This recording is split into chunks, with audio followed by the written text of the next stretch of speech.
apenas uma semana, um mês sem ouvir a palavra de Deus, vamos dizer, passando uma semana, um mês, um ano sem nós ouvir a palavra de Deus, nós poderíamos entender o que é isso aqui. Um ano sem ouvir a palavra de Deus sendo ministrada, que tormento, que coisa seria difícil. A nação de Israel havia passado 400 anos, de Malaquias até Mateus, sem ouvir uma palavra profética. Louvado seja Deus, não tinha profeta. O único foi Malaquias, e 400 anos não é 400 dias. Você passa uma semana sem vir na igreja. Você já, eu nunca passei esse tempo todo, mas você passa 2 dias, irmão, sem vir na igreja. Você já sente aquele desejo de vir para a igreja, ouvir uma palavra profética. Você tem o desejo de vir para a igreja, porque é ali onde tem uma palavra profética para nossas vidas. Isso aqui é as escrituras, e essa é a palavra profética para cada um de nós. Então, a nação havia passado, irmãos, 400 anos sem ouvir a voz de um profeta. Então, aparece João Batista trazendo um novo reavivamento para aquele povo. E o interessante é que o reavivamento não aparece por uma festa. O reavivamento aqui não foi convidado cantores, mas o reavivamento, irmãos, ele surgiu pela palavra. Às vezes nós buscamos tanta coisa, tanto momento, sabe, tantas coisas que às vezes nós esquecemos de ir à igreja em busca de uma voz profética, de uma palavra profética. É ela quem vai nos trazer reavivamento. É a palavra de Deus. Ela em si sem arrumadinho, ela em si sem fantasias, ela em si sem querer fazer tanta coisa fora das escrituras. É ela, irmão, que vai no nosso íntimo, ela que vai no nosso ser, no mais profundo, e fala conosco. É a palavra. Então, ainda que nós estejamos diante de uma festa, o intuito nosso é dizer: eu vou ouvir a palavra profética, e eu quero ser reavivado, se eu estiver de uma maneira que não esteja avivado. Então, aqui nós podemos ver algumas verdades, alguns fatos na vida de João Batista. Primeira verdade na vida de João Batista é que ele tem uma mensagem. Versículo 1 e 2, que é que diz do capítulo 4 de Mateus, capítulo 3, quero dizer, de Mateus, o que é que diz? João Batista tem uma mensagem, e isto é verídico. E naqueles dias apareceu João Batista pregando no deserto da Judéia, e dizendo: arrependei-vos, porque é chegado o reino dos céus. A pregação de João, ele tinha uma pregação, ele tinha uma mensagem. E a mensagem de João Batista nada mais era do que arrependimento e reino dos céus. Porque para chegar no reino do céu é preciso de arrependimento. Ninguém entra pelas portas, ninguém chega aos céus, senão antes passar pelo processo do arrependimento. Então, qual era a mensagem de João, irmãos? Arrependimento. E essa pregação de João, ela concentrava-se no arrependimento e no reino do céu. E a palavra arrepender-se aqui, nós podemos dizer, irmãos, que é o significado de mudar. É o sentido no grego da metanoia, da mudança de pensamento. Essa palavra arrependimento, ela significa metanoia, ou seja, arrepender a maneira de nós se comportar, de andar, de falar, de viver. Em outras palavras, se eu andava de uma forma e eu me arrependi da forma em que eu andava, então eu preciso mudar esse aspecto. Esse arrependimento, irmãos, ele não vem de uma forma que nós poderíamos explicar assim como um remorso. Eu já falei uma vez, e é bom nós falarmos mais sobre isso. Esse arrependimento, ele vai mudar a maneira de nós se comportar. Nós se comportávamos de uma forma quando estávamos no mundo, mas uma vez que o arrependimento veio, tudo precisa mudar. Ah, mas eu era assim e eu não vou deixar de ser assim. Então nós precisamos deixar. Se há um arrependimento, quando nós aceitamos Jesus, os nossos pensamentos têm que mudar, o nosso comportamento, ele precisa mudar. E como é que eu vou mudar? Pedindo a Deus para que Deus tire tudo que eu fazia antigamente e hoje eu não posso fazer mais, porque eu me arrependi. Aleluia, né? Eu me arrependi. Eu vi uma vez uma irmã, eu estava na escola bíblica e eu escutei por alto, sabe, conversando aqui e ouvindo ali, glória a Deus. Aí a irmã falou bem assim: ó, irmão, eu sou crente, mas quando eu ouço uma música de Amado Batista, ela disse, eu paro. Glória a Deus. Foi lá no sítio isso, foi lá no Bebé. Aí eu digo, Jesus dos crentes, glória a Deus, precisa se arrepender. O arrependimento, irmão, ele faz com que nós venhamos mudar os atos que nós tínhamos antes. Transformar, é o processo que nós chamamos da regeneração. Então, alguns instantaneamente mudam, outros vai mudando aos poucos, mas uma coisa é verídico: nós precisamos mudar a maneira de pensar, a maneira de agir e a maneira de se comportar. Isso é de fato. E João Batista, aqui nós podemos ver que ele era aquele homem, irmãos, que ele não queria olhar para o povo que ia até o Jordão e olhar para aquele povo e ver apenas ele descer as águas e depois não ver fruto. Uma pessoa que se arrepende, ela vai mostrar frutos dignos de que, irmãos? De arrependimento. Isso, as escrituras, nós temos vários fatos nas escrituras de pessoas que viviam fazendo como Zaqueu, como homens, como Pedro, como todos os personagens bíblicos eram homens que viviam de uma forma, mas quando se arrependeram, Jesus cobrou deles, falou para ele, mostrou para ele: escute, eu quero ver você viver uma vida diferente. Aí lá no Monte das Oliveiras nós vamos ver os ensinos de Jesus batendo, né, irmãos, naqueles pontos que eles precisavam mudar, falando sobre tudo que eles precisavam mudar. Então João Batista olhou para eles quando eles iam até o Jordão e disse para muitos: arrependei-vos. Aí ele diz também: agora vocês precisam mostrar frutos dignos de arrependimento.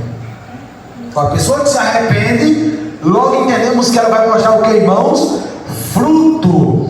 Era preciso provas de que a vida e a forma de pensar do indivíduo havia sido transformado. João Batista olhava e dizia: não, você vai vir ser batizado? Tudo bem, pensa, mas depois do batismo eu quero ver frutos. Porque há possibilidade de alguém descer as águas, ser batizado e depois não mostrar frutos dignos de arrependimento, continuar da mesma forma que antes. Aí João olhou e disse: eu não quero ver vocês assim. Quando eu passar por algum lugar, você que andava dessa forma, eu não quero ver você andar mais. Você que falava essas coisas, não quero ver você falar mais. Você que antigamente gostava de falar mal uns dos outros, João Batista estava dizendo: eu não quero ver você falando mais. Você que gostava de falar mal dos irmãos antes, eu não quero ver você falando mais. Porque você é uma nova criatura. Paulo diz que as coisas velhas se passaram, eis que tudo se fez novo. Se fez novo. Então nós precisamos mudar. É claro que nós precisamos viver. João Batista, eu quero crer, quando ele olhasse e via aqueles irmãos que desciam as águas, e quando ele via a mudança, ele dizia: é desse jeito que eu quero ver vocês.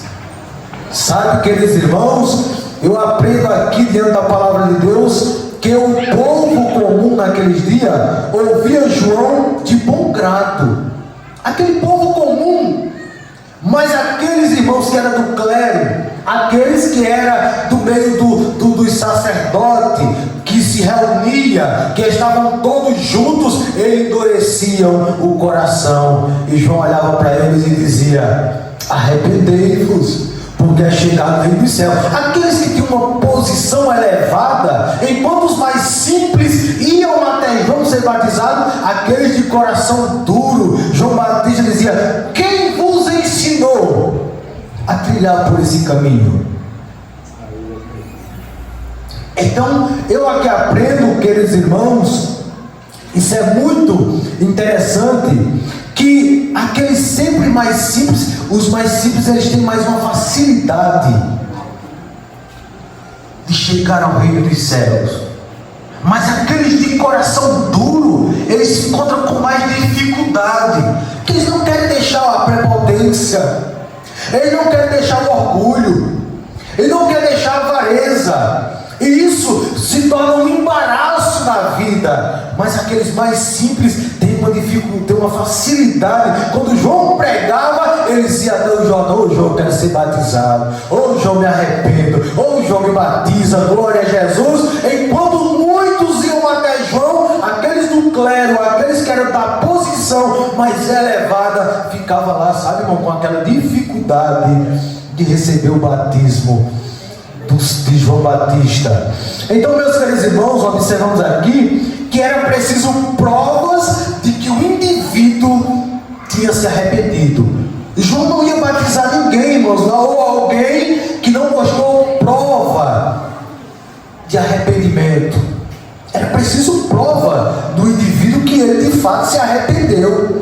Imagine você batizar alguém ou alguém descer as águas da mesma forma, da mesma maneira, não mudou nada. Eu costumo dizer que essas pessoas simplesmente tomaram um banho, e um banho mal tomado. Existe isso, irmão? Existe. E na Bíblia? Na Bíblia existem pessoas que andaram com Filipe.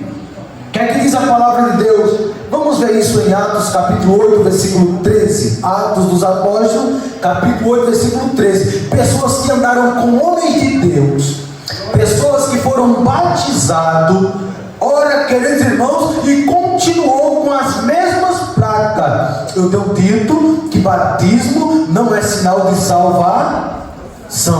Alguém pode descer as águas, mas não alcançar a salvação. Que diz a palavra de Deus? E creu até o próprio Simão, e sendo batizado, ficou de contínuo com Filipe, e vendo os sinais e as grandes maravilhas que se fazia, estava atônito. Olha, foi batizado, andava com Filipe, viu grandes sinais que Filipe estava fazendo, ficou atônito. A igreja mandou Pedro, e os irmãos bem conhecem a história. Quando Pedro colocava as mãos, o povo recebia o Espírito Santo. E o que foi que Simão fez? Quis comprar os dons de Pedro, quis comprar o que Pedro estava fazendo. Eu pergunto para os irmãos: isso é característica de alguém que se arrependeu de verdade? Aparentemente Filipe, que andava fazendo artes mágicas naqueles dias, lutropiando as pessoas, aparentemente Filipe tinha se arrependido, viu grandes sinais, viu grandes maravilhas, mas ele, irmão, queria fazer aquilo a tal ponto de querer comprar. Pedro, eu quero que tu me venda isso aí, que eu também quero fazer o que tu faz.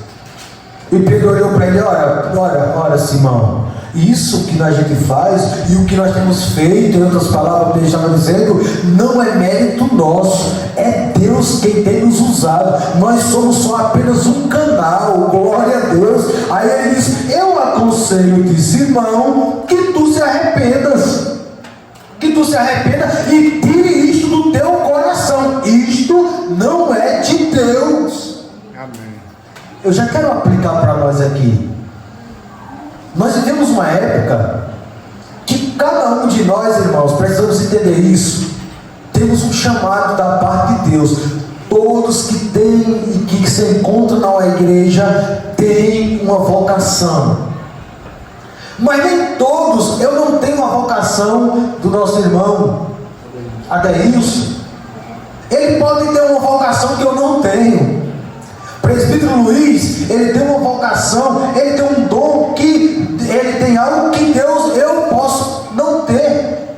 A igreja, as irmãs, algumas têm um dom que nós não podemos, ou até o presbítero, o pastor, o dirigente, Deus usa cada um em momentos específicos. Deus pode revelar algo, em sentido profético, que não revele para mim. Ele pode, é claro, fazer algo, irmãos, com alguém e não fazer comigo em momento específico, porque Deus, ele divide os dons para cada um conforme lhe apraz. Agora, eu não posso querer fazer algo que alguém faz, eu não posso querer cantar como a irmã Helene canta, de uma forma que Deus deu o dom para ela, e eu vou querer comprar isso dela, se é Deus que dá. Eu preciso, e se eu quero fazer o que a irmã faz, eu preciso descer, orar, pedir a Deus, Deus me use como a irmã. Deus, como é lindo, como é bonito, glória a Jesus, coisa linda, Deus me usa, para que Deus derrame esse dom sobre a minha vida. Então, meus queridos irmãos, eu não posso olhar Deus operando, Deus batizando, Deus fazendo, e eu querer fazer de uma forma como se eu fazia antes.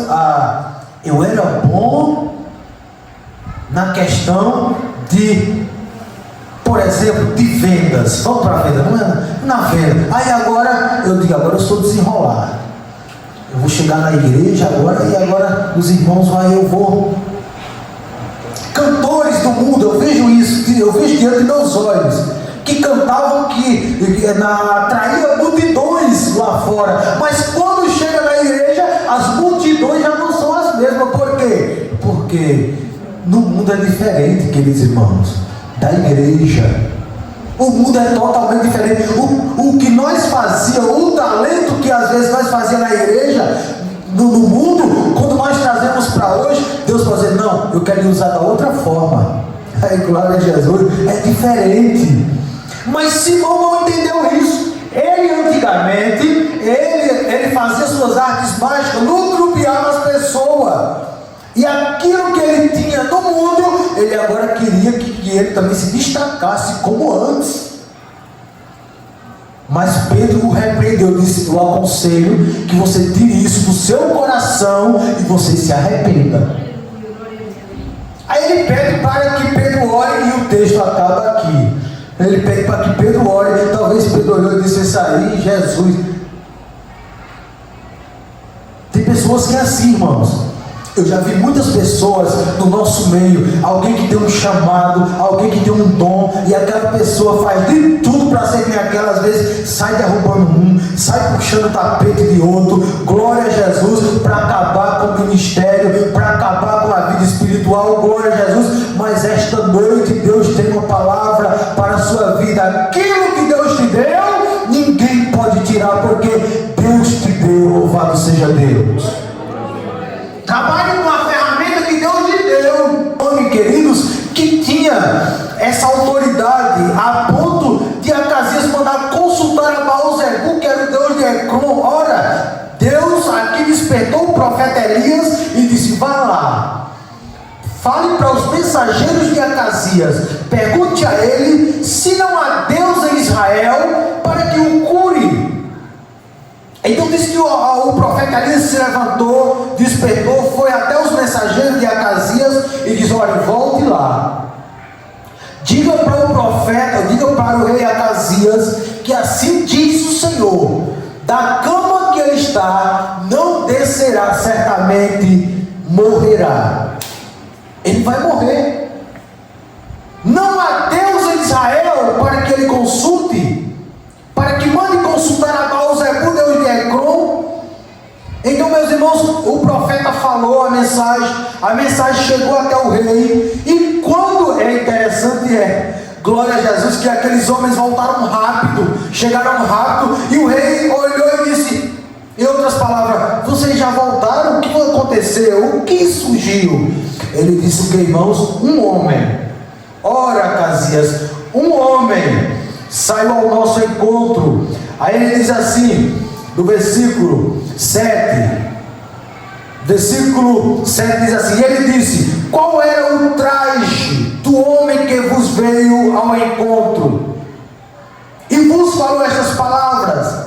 E eles disseram: era um homem vestido de pelos e com os lombos cingidos, e um cinto de couro. Então disse ele: é Elias, o tisbita. O que eu aprendo aqui, irmãos, vestes fala. Precisou o rei ver Elias? Não precisou Elias ver, ou Acasias ir lá e ver Elias, mas ele sabia as vestes, falar de vestes, e as pessoas se escandalizam. Parece que você não pode falar das coisas das escrituras como era antes. Ele disse: ora, eu não preciso estar diante de Elias. O rei olhou e disse: como era que ele se vestia? Ele disse: ele se vestia assim, de pelos de animais, cingido de um cinto. O rei disse: é Elias, o tisbita. Eu quero dizer para os irmãos essa noite que as suas vestes vai dizer quem você é. As suas vestes vai mostrar como você é diante da sociedade. Eu me visto na igreja de uma forma, mas diante do comércio, diante da sociedade, eu me visto de outro. Se alguém perguntar, e se alguém chegar para alguém que está acostumado na congregação dizer como era essa pessoa, ei Jesus, meu Deus, ela estava com a blusa verde, com uma calça bem apertadinha, ia para a academia com a roupinha bem apertadinha. Eu vou dizer: não sei quem é não. Mas se alguém falar: rapaz, ela vestiu uma roupa que ia até perto passando do joelho, glória a Jesus, ele vestiu uma roupa social, me fazia assim, possa ser que eu me lembre até de sua roupa e eu dizer: é Dioclésio, glória a Jesus. Da cor da blusa, ou o sapato, ou a calça, e dizer: é fulano, né? Olhar para a irmã ali e dizer: era uma pessoa que estava com um vestido vermelho, passava, deixa eu me lembrar, é a irmã Aline, glória a Jesus, aleluia. Então roupa fala, meu irmão. Agora imagine, meus irmãos, alguém se comportar aqui na igreja de uma forma e lá fora de outra, totalmente diferente. Eu pergunto para os irmãos: o rei Acasias iria saber? Não. Iria saber quem era, mas ele disse: é Elias, o tisbita. Qual a autoridade que Elias tinha? Ele disse: vem aqui, soldado. Trouxe um soldado, um capitão, disse: venha cá 50 soldados, acompanhe o capitão, vá até Elias. Quando eles foram, quando chegaram lá, estava Elias no monte. Aí o capitão do templo disse: homem de Deus, o rei diz: desce. E Elias, com a autoridade que tinha, que João tinha essa autoridade, que diz as escrituras que João veio na autoridade de Elias, glória a Jesus. Aí Elias disse: se eu sou homem de Deus, fogo desça do céu, consuma a ti os 50. Glória a Deus. Segunda vez a mesma